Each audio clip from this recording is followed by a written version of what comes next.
бүгүнкү 8 март аялдар күнүңүздөр менен куттуктайм. Силерге кааларым таштай бекем, темирдей курч, үй-бүлөңөргө бакыт. Ошондой эле аял эне, аял жар, аял дүйнөдө теңдеш асыл жар деп бекер айтылбаса керек. Бар болуңуздар биздин урматтуу кыргыз айымдары.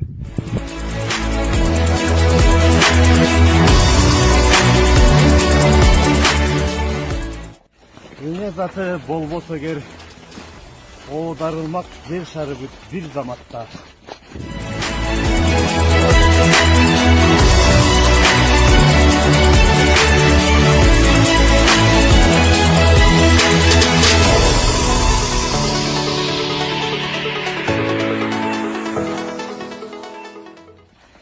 Эл аралык 8 март айымдар күнү менен чын жүрөктөн куттуктайбыз.